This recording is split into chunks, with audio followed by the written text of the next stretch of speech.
ពិភពខាងក្នុងគឺចិត្តគំនិតនិងរូបអារម្មណ៍នេះហើយជាអ្នកបង្កើតពិភពខាងក្រៅដូច្នេះអំណាចស្ថាបនាច្នៃប្រឌិតនិងអ្វីគ្រប់យ៉ាងដែលរកឃើញពីក្នុងចិត្តគំនិតរូបអារម្មណ៍សុទ្ធតែបង្កបង្កើតសបញ្ញៈឬក៏អនុសម្បញ្ញៈរបស់អ្នកនេះឯងចំណេះតាក់ទងនឹងប្រតិកិរិយាតបស្នងរវាងសម្បញ្ញៈនិងអនុសម្បញ្ញៈនេះអាចធ្វើឲ្យផ្លាស់ប្ដូរជីវិតយើងបានដើម្បីផ្លាស់ប្ដូរមជ្ឈដ្ឋានខាងក្រៅអ្នកត្រូវតែផ្លាស់ប្ដូរមូលហេតុខាងក្នុងតែធ្វើឲ្យវាទៅជាដូច្នោះតែមនុស្សភាគច្រើនបែរជាព្យាយាមកែប្រែមជ្ឈដ្ឋានខាងក្រៅបង្ខាតពេលវេលាចោលទៅវិញចំណែកការកម្ចាត់ភាពប្រេះឆាភាពស្មុគស្មាញកង្វះខាតនិងបណ្ដាឧបសគ្គទាំងឡាយអ្នកត្រូវតែកម្ចាត់ពីមូលហេតុដើមរបស់វាមធ្យោបាយដែលអ្នកប្រើឲ្យសម្បញ្ញៈធ្វើការបើនិយាយឲ្យស្រួលស្ដាប់គឺវិធីសាស្ត្រដែលអ្នកបង្កើតរូបភាពនៅក្នុងចិត្តនេះឯងអ្នកកំពុងរស់នៅក្នុងទីដ៏សែនជ្រៅរបស់មហាសាគរនៃភាពសម្បូរស្រុកស្ដំអនុសម្បញ្ញៈមានភាពឆ្លាតវៃឆ្លៀសវៃបំផុតនៅលើការគិតផ្សេងៗដែលការគិតទាំងនេះ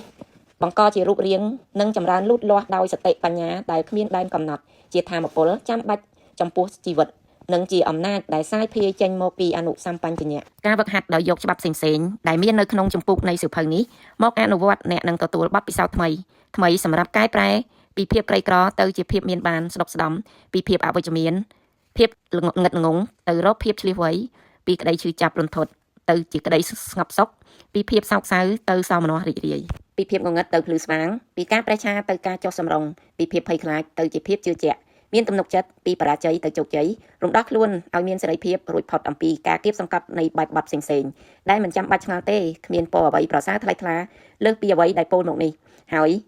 យើងបានទទួលមកពីចិត្តអារម្មណ៍និងគោលការណ៍នៃការគិតដែលជាសច្ចភាពនោះឯងអ្នកវិទ្យាសាស្ត្រល្បីល្បាញសិល្បករកវីអ្នកចម្រៀងអ្នកនិពន្ធនិងអ្នកច្នៃប្រឌិតភាគច្រើនមានការយល់យ៉ាងជ្រាលជ្រៅទាក់ទងអំពីរបៀបធ្វើការរបស់សម្បញ្ញៈនិងអនុសម្បញ្ញៈនេះក្នុងគ្រាមួយអ្នកចម្រៀងអូប៉េរ៉ាសម្លេងខ្ពស់ដ៏អស្ចារ្យម្នាក់គឺការរ៉ូសូកើតមានក្តីភ័យខ្លាចនៅក្នុងការឡើងច្រៀងលើវេទិកាគេនិយាយថាបំពង់ករបស់ខ្លួនក្នុងពេលនេះស្អកយ៉ាងខ្លាំងដល់ថ្នាក់ឈឺចាប់ហើយបណ្ដាលមានពីការភ័យខ្លាចខ្លាំងពេកដំណក់ញើសហូរជោកពេញផ្ទៃមុខគេមានការអៀនខ្មាស់ជាខ្លាំងព្រោះនៅក្នុងប៉ុន្មាននាទីទៀតគេនឹងត្រូវចេញទៅឈរលើវេទិកាប៉ុន្តែគេនៅតែឈរញ័រខ្លួនទៅត្រឹកមកភាពភ័យខ្លាចគេនិយាយជាមួយនឹងខ្លួនឯងថាខ្ញុំប្រហែលច្រៀងមិនបានទេបណ្ដាទស្សនិកជនមកជានាំគ្នាសើចចំអកឲ្យខ្ញុំមិនខានរំពេចនោះនៅពីក្រោយឆាកគេក៏ស្រែកដាក់ភាពភ័យ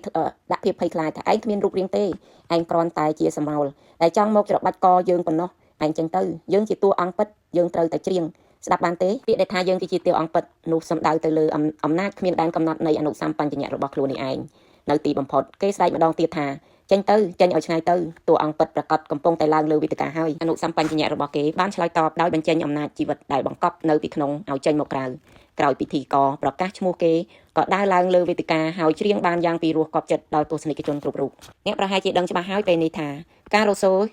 យល់អំពីកម្រិតនៃចិត្តទាំងពីរគឺសម្បញ្ញៈឬជាចិត្តដែលមានវិចារណញ្ញាណនិងអនុសម្បញ្ញៈដែលជាចិត្តមានអំណាចគ្របដណ្ដប់លើហេតុផលគឺអនុសម្បញ្ញៈនេះឯងដែលមានប្រតិកិរិយាឆ្លើយតបទៅលើធម្មជាតិនៃការគិតនៅពេលដែលសម្បញ្ញៈតួអង្គคล้ายត្រូវបានគ្របដណ្ដប់ទៅដោយការភ័យខ្លាចព្រួយបារម្ភនោះអារម្មណ៍អវិជ្ជមានក៏ចាប់បដិសន្ធិនៅក្នុងអនុសម្បញ្ញៈតួអង្គពិតប្រាកដហើយវាផ្ទេរបន្តត្រឡប់មកកាន់សម្បញ្ញៈជាមួយនឹងអារម្មណ៍ភ័យខ្លាចរន្ធត់តក់ស្លុតស្ទាក់ស្ទើរហើយចុះចាំងដូច្នេះនៅពេលអារម្មណ៍បែបនេះកើតឡើងអ្នកគួរតែយកគំរូតាមការរ៉ូសូដែលប្រកាសយ៉ាងម៉ឺងម៉ាត់ពីអារម្មណ៍ចិត្តហើយមានអំណាចនៅលើហេតុផលដែលវាបង្កប់នៅក្នុងជំរឿរបស់ចិត្តទៅតាមទំនងដែលថានៅឲ្យស្ងៀមសិនកុំទាន់ជ្រួច្របល់ខ្ញុំជាអ្នកបង្គាប់បញ្ជាឯងត្រូវតែស្ដាប់ខ្ញុំឯងត្រូវតែធ្វើតាមបញ្ជារបស់ខ្ញុំឡាវាជារឿងគួរឲ្យស្ងើចនិងគួរឲ្យចាប់អារម្មណ៍បំផុតនៅពេលសង្កេតឃើញថាអ្នកអាចនិយាយយ៉ាងពេញលេញមានអំណាចនិងកំណត់ទោសដល់សកម្មភាពដែលមានឥទ្ធិពលគ្របដណ្ដប់នៅលើហេតុផលពីក្នុងជំរឿចិត្តបានដូចម្ដេចដើម្បីនាំយកមកនៅក្តីស្ងប់សន្តិសុខនិងការចោះសម្រុងក្នុងផ្លូវចិត្ត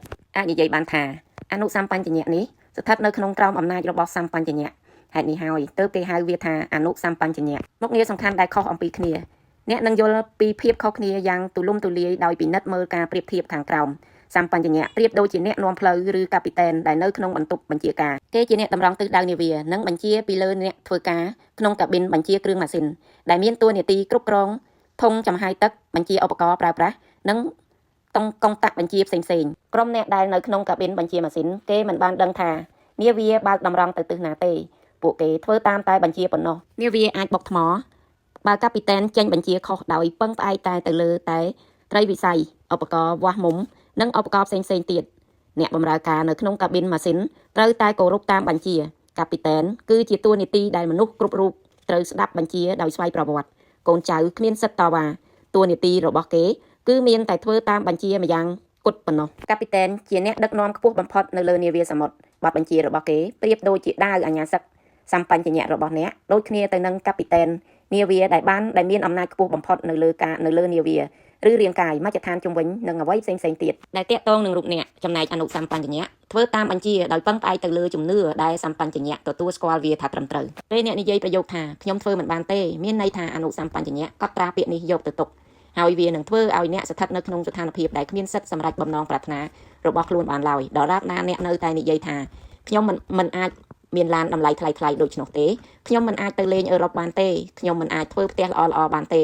ខ្ញុំមិនអាចក្លាយជាម្ចាស់ហើយរោមសัตว์បានទេនោះអនុសម្បញ្ញៈរបស់អ្នកនឹងអនុវត្តតាមបញ្ជានោះហើយអ្នកនឹងមិនអាចទទួលបានរបស់ទាំងនោះអស់មួយជីវិតក្នុងទិវាបុណ្យគ្រីស្មាសកន្លងមកនិស្សិតស្រីម្នាក់ឃើញមានទូកញ្ចក់មួយដាក់តាំងវ៉ាលីធ្វើដំណើរដ៏មានតម្លៃថ្លៃមួយខណៈពេលនាងកំពុងតែធ្វើដំណើរទៅនាងបានទៅលេងផ្ទះនៅឯ Buffalo ក្រុងញូវយ៉កក្នុងវិស្សមកាលចុងសប្តាហ៍នាងគិតក្នុងចិត្តថាខ្ញុំមិនអាចធ្វើជាម្ចាស់វាបានទេតែនៅពេលដែលនាងគិតទៅដល់រឿងម្យ៉ាងដែលខ្លួនធ្លាប់បានស្ដាប់អ្នកនិពន្ធនិយាយថាចូលកុំបញ្ចប់ប្រយោគដោយពាក្យសម្ដីអវិជ្ជមានចូលនិយាយបញ្ច្រាស់មកវិញនេះជាភាពអស្ចារ្យនឹងកើតឡើងនៅក្នុងជីវិតអ្នកលុះនឹកឃើញដូច្នោះនាងក៏និយាយនឹងខ្លួនឯងសារជាថ្មីថាវ៉ាលីនេះនឹងក្លាយជារបស់ខ្ញុំវាជារបស់សម្រាប់លក់ខ្ញុំមានវានៅក្នុងចិត្តអនុសម្បញ្ញៈក៏មើលឃើញថាខ្ញុំមានវ៉ាលីនេះរួចហើយដែរនៅម៉ោង8ព្រឹកថ្ងៃបុណ្យគ្រីស្មាសគូដណ្ដឹងរបស់នាងបានមករកនាងព្រមទាំងជូនកាដូគឺវ៉ាលីដូចអ្វីដែលចិត្តរបស់នាងស្រមើស្រមៃនាងបានបញ្ជូនទៅក្នុងចិត្តរបស់ខ្លួនដោយរូបអារម្មណ៍ពោពេញទៅដោយក្តីសង្ឃឹមហើយក៏បញ្ចូលរឿងនោះឲ្យចូលទៅក្នុងជំរឿចិត្តដែលចាត់ទុកជាការដឹងគុណពីវិធីសាស្ត្រដែលធ្វើឲ្យអ្វីគ្រប់យ៉ាងសម្រេចតាមបំណងប្រាថ្នាមេរៀនទី1ដែលខ្ញុំបានចែករំលែកនៅក្នុងសភៅអំណាចអនុសម្បញ្ញៈសូមបញ្ចប់ត្រឹមប៉ុណ្្នឹងបងប្អូនចាបើយល់ថាវីដេអូនេះមានប្រយោជន៍បងប្អូនជួយ comment ហើយជួយ subscribe Channel YouTube របស់ខ្ញុំរបស់ពិសេសមកដល់ហើយបងប្អូនចាជំនួសរីករាយស្រស់ស្រាយជាមួយនឹង V Cafe ខ្ញីខ្មៅ V Cafe ខ្ញីខ្មៅឈ្ងុយឆ្ងាញ់ជាប់ចិត្តញ៉ាំ V Cafe រាល់ថ្ងៃចាជួយបញ្ចុះជាតិស្ករជួយគ្រប់គ្រងសម្ពាធឈាមជំងឺរ៉ាំរ៉ៃបង្កើនថាមពលដល់រាងកាយអារម្មណ៍ស្រស់ស្រាយជាមួយនឹង V Cafe កាន់តែញ៉ាំកាន់តែជាប់ចិត្តស្រស់ស្រាយចឹងឃើញវីដេអូនេះហើយបងប្អូនកុំអស់រំលងចាំមកពិសា V Cafe ទាំងអស់គ្នាបងប្អូនដើម្បីបង្កើនថាមពលរាងកាយ V Cafe គឺជា Power Bank សាកថ្មឲ្យរាងកាយមានថាមពល V Cafe ស័ក្តិសមបំផុតសម្រាប់មនុស្សទូទៅរដ្ឋាភិសេសទៀត V Cafe ចាក៏សម្រាប់អ្នកទាំងនំផ្អែមផងដែរញ៉ាំ V Cafe ជាទីទុកចិត្ត V Cafe កាន់តែញ៉ាំកាន់តែមានសុខភាពល្អចឹងកុំរងចាំយូរបងប្អូនចាមកពិសា V Cafe សម្រាប់ព័ត៌មានលម្អិតបងអាចទំនាក់ទំនងតាម Telegram ឬក៏ឆាតចូល Page បងឬក៏ទម្លាក់លេខទូរស័ព្ទខ្សែដើម្បីឲ្យខាងប្អូនប្រឹក្សាឲ្យបងពិសាកាន់តែមាន